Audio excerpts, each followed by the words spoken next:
जय सिया राम। सब सुख लहे तुम्हारी सरना, तुम रक्षक काहू को डरना। हनुमान चालीसा की ये जो चौपाई है, यह सिर्फ धर्म की पंक्ति नहीं है, बल्कि पूरा जीवन जीने का सूत्र है। गोस्वामी जी जब हनुमान चालीसा में लिखते हैं कि राम दुआरे तुम रखवारे, होत न आज्ञा बिनु पैसारे, हनुमान जी की प्रशंसा कर रहे हैं, हनुमान जी के गुणों का बखान कर रहे हैं। और बखान करते करते अचानक अनुभव की बात करने लगते हैं।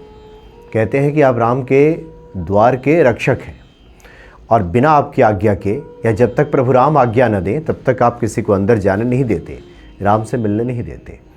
और जब ऐसा हो जाता है उसके बाद तो सब सुख लहे तुम्हारी सरना, तुम रक्षक काहू को डरना।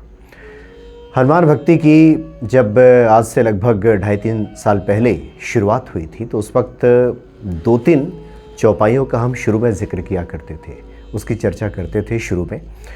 एक तो है कि सब पर राम तपस्वी राजा, तिनके का सकल तुम साजा। दूसरी चौपाई ये भी थी कि और देवता चित्त न धरई, हनुमत से सर्व सुख करई, और साथ में सब सुख लहे, इसकी हम बात करते थे।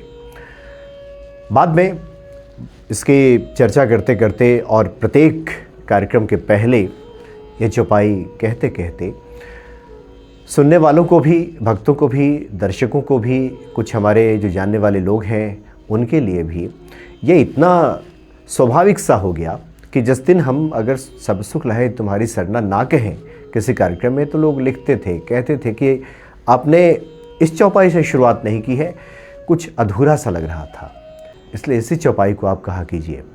बाद में ऐसा हुआ कि कुछ मंदिरों में कुछ जो जिनका प्रेम हमारे प्रति रहता है, जो अपना स्नेह रखते हैं हम पे, ऐसे साधु महात्माओं से जब हम मिलते थे तो वो तो देखते ही कहते थे कि आइए, और साथ में ये चौपाई कहने लगते थे कि सब सुख लहे तुम्हारी सरना, तुम रक्षक काहू को डरना। तब से ये नित्य का क्रम बन गया। प्रत्येक कार्यक्रम की जब भी हम कोई भी बात करते हैं, चाहे बाबा नीप करोड़ी जी महाराज की बात करें, हनुमान जी की बात करें, सबसे पहले ये जो चौपाई है मेरे मुख पे आ ही जाता है। बल्कि पूरे दिन ये चौपाई घूमते रहता है, चलते रहता है भीतर ही भीतर। जब भी किसी मंदिर को हम ढूंढ रहे हों, हनुमान जी के बारे में आज हम क्या बात करें, इसके बारे में चिंतन कर रहे हों, कोई कुछ बता रहा हो हनुमान जी के बारे में, ये जो चौपाई है ये हमेशा मेरे मन मस्तिष्क में घूमती रहती है, हमेशा। जिसको आज की शब्दावली में आप कह सकते हैं कि ये स्विच वर्ड बन गया है। हमेशा यही चलते रहता है कि सब सुख लहे तुम्हारी सरना। हनुमान जी को देखा नहीं, हनुमान नाम सुना नहीं, कि ये जो चौपाई है पूरी तरह से मेरे दिमाग में ये चौपाई आने लगती है, घूमने लगती है, और ये जीवन का हिस्सा बन गई है ये चौपाई।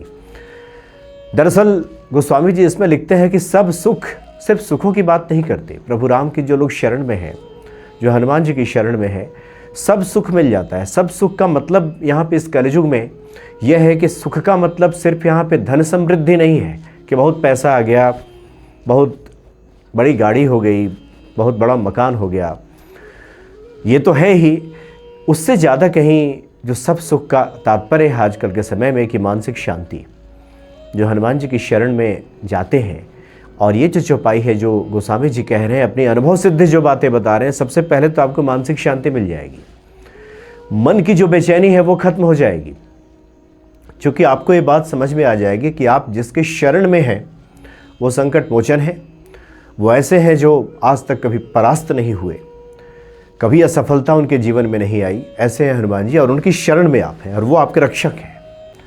तो सबसे बड़ा फ़ायदा तो ये मिल जाता है कि मनुष्य का जो सबसे बड़ा शत्रु है, भय, डर, ये दूर हो जाता है। हमें लगता है कि हम अकेले नहीं हैं, हमारे साथ एक बहुत बड़ी शक्ति है जो हमें संभाले हुए है। तो ये जो भीतर का भाव है, जो भीतर की शक्ति है, ये सहारा देने लगती है, निर्भयता आ जाती है। और ईश्वर की भक्ति का जो पहला सूत्र है निर्भयता, हर प्रकार के भयों से मुक्ति तभी हो सकती है जब हमारा भरोसा, हमारा विश्वास उस परम सत्ता के प्रति होगा, उसके बाद ही निर्भयता आती है।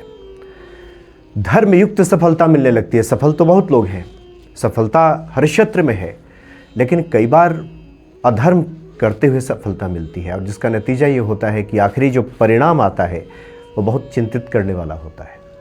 व्यक्ति की दुर्गति हो जाती है, आपने देखा होगा कि बहुत ऊंचे ऊंचे पदों पे बैठे हुए लोग, सफलता तो मिली है लेकिन अधर्मयुक्त आचरण की वजह से कुछ ऐसे वैसे वो काम करने लगते हैं। चूँकि संभालने वाला कोई नहीं होता, वो उन्हें लगता है कि सब अभी जमा करके नहीं रखेंगे तो कल का क्या होगा। क्योंकि कोई ऐसी शक्ति नहीं है उनके साथ जिस पर भरोसा वो कर सके कि नहीं नहीं कल भी ठीक होगा। बहुत लोग फ़ोन करते हैं, कहते हैं आज तो ठीक है यार लेकिन अब कल का। तो ये कल की जो चिंता है, कल के जो अनागत जो भय है, ये अधर्मयुक्त आचरण करा देता है, ये आपको कुमार्ग पे ला देता है, ऐसे वैसे कार्य कर देता है। आज हम देख रहे थे कोई साउथ के उसमें दारोगा जी या कोई इंस्पेक्टर थे, उसमें 4 लाख घूस लेते पकड़े गए और उनका एक वीडियो किसी ने भेजा मेरे पास, चिल्ला रहे थे वो पूरा। अब तक 4 लाख घूस लेने के लिए उन्होंने, किसी ने पोस्ट में लिखा था कि कई लोगों को उन्होंने कष्ट दिया होगा, चिल्लवाया होगा, चिल्लाने की स्थिति ला दी होगी, पीड़ा में तड़पाया होगा, तब तो कोई देगा पैसा। अब वो खुद चिल्ला रहे थे। तो इस तरह के जो आचरण है, ये सब सुख लहे तुम्हारी सरना जो है, ये जीवन जीने का सूत्र दे देता है जिसको भरोसा हो जाता है। तो धर्मयुक्त सफलता ऐसे व्यक्ति के जीवन में आने लगती है। परिवार की रक्षा, व्यक्ति सबसे ज़्यादा जो चिंतित होता है कि हमारे जो अपने लोग हैं, हमारे जो प्रियजन हैं, जो स्वजन हैं, उनका कुछ अहित ना हो जाए। तो फिर ये जो सुरक्षा का भाव है, ये गोस्वामी जी कहते हैं कि आपको हनुमान जी दे देते हैं। आपको लगता है कि आप चारों तरफ से चतुर्दिक सुरक्षित हैं, हर प्रकार से सुरक्षित हैं, कोई ऐसी शक्ति आपका कुछ बिगाड़ नहीं सकती। और विपत्ति में सहारा, ये सब सुख इसमें भी आता है। अब देखिए, जीवन है तो ऊंच नीच तो चलेगा। कई बार स्थितियां कुछ इस प्रकार की आ जाती है, कुछ प्रारब्ध का जो कर्म है वो जब जागृत हो जाता है, जो बुरे कर्म है, तो फिर वो परेशानी खड़ी करता है, संकट के रूप में आता है। लेकिन आपको विश्वास है, बाबा नीम करोली जी महाराज के जब हम प्रसंग बताते हैं, आप लोग अगर सुनते हैं तो उसमें है कि संकट आने के पहले बाबा जी संकटों का निवारण कर देते थे। हनुमान जी के साथ भी ऐसा ही है।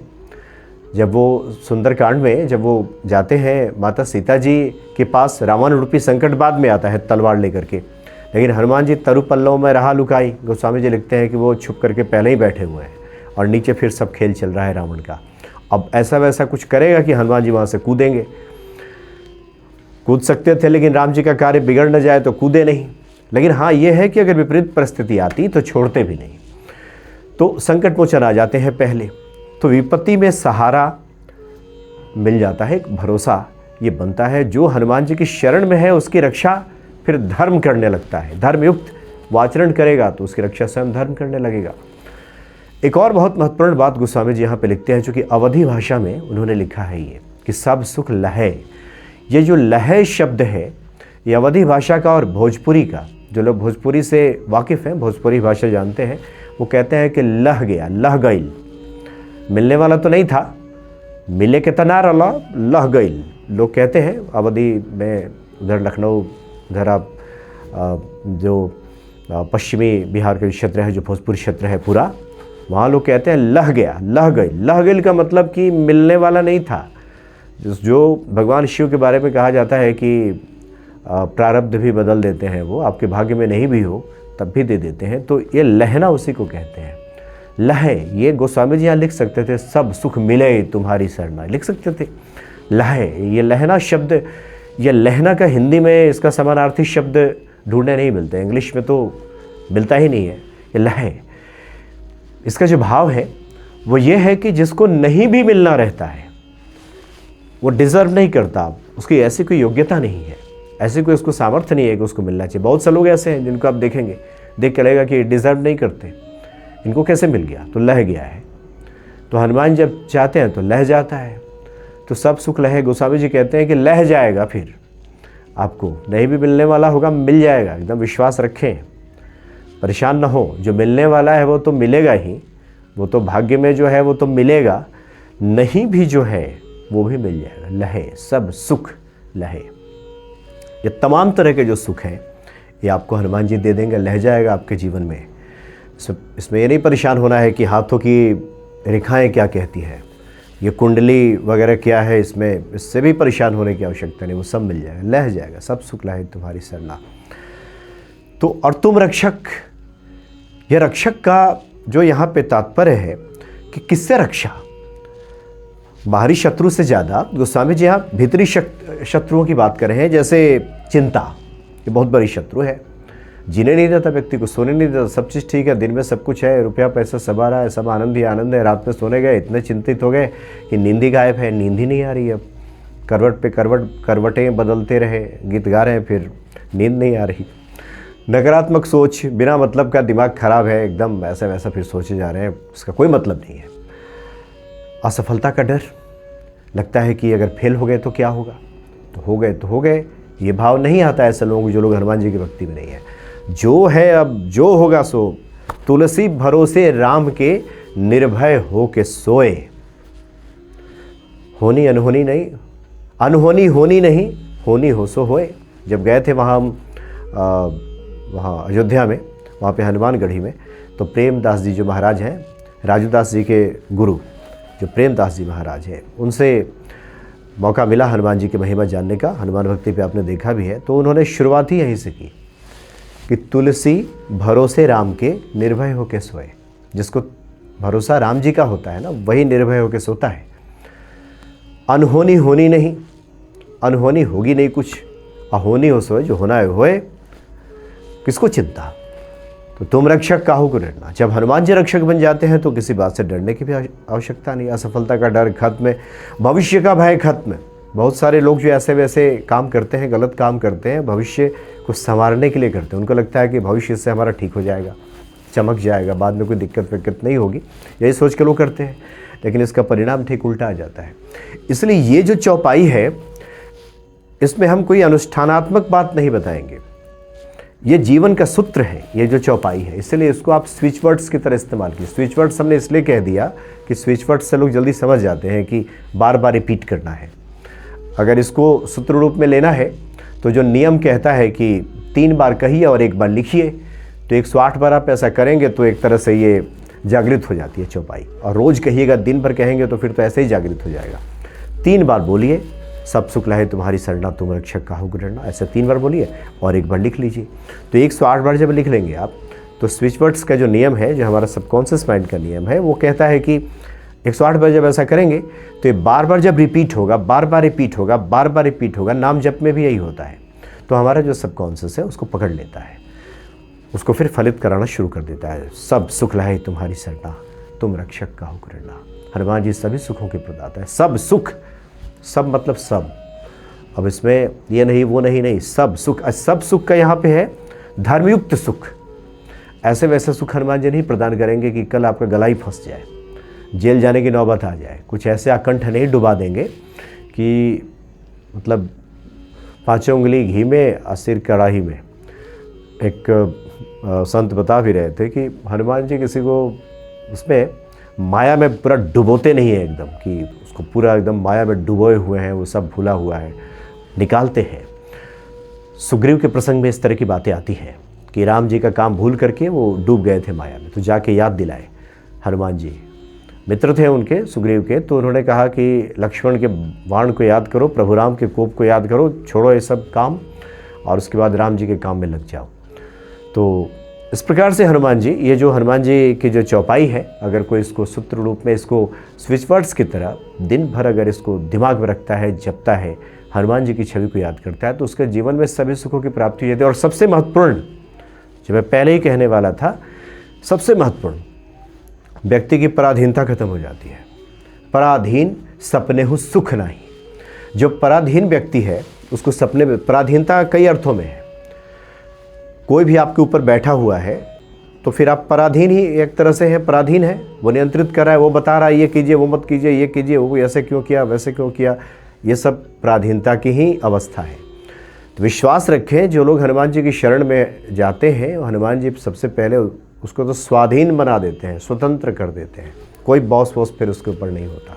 और ये मेरा निज का अनुभव है, कोई बॉस, कोई नियंत्रण करने वाला नहीं, बस एकमेव हनुमान जी। हम उन्हीं की बात करते हैं, उन्हीं का गुण गाते हैं और जीवन में सभी सुखों की प्राप्ति हो रही है। सभी सुख तो प्राप्त हैं भी और हो भी रही है। इसलिए विश्वास रखें, हनुमान जी की शरण में जाएं, कभी किसी को निराश नहीं करेंगे हनुमान जी, और कभी किसी का उधार नहीं रखते। आप जो पाठ करेंगे, जो भक्ति दिखाएंगे, उसका तुरंत का तुरंत, वो तुरंत हनुमान जी दे देंगे। जिमी अमोघ रघुपति कर बाना, ए भांति चले वो हनुमाना। हनुमान जी का जो काम होता है वो तीव्र गति से होता है, अभी लगता है नहीं हुआ नहीं हुआ, अचानक पता चलेगा कि हो गया, काम तो हो गया। तो ये स्थिति रहती है हनुमान जी की, और हनुमान जी के भक्तों के साथ भी ऐसा ही होता है। चमत्कारिक घटनाएं घटती हैं, अचानक चीज़ें बदल जाती हैं रातों रात। वैसे तो चमत्कार नहीं होता, लेकिन हनुमान जी के भक्तों के साथ होता है, रातों रात चमत्कार होता है। तो बड़े दयालु हैं श्री हनुमान जी। जय सिया राम।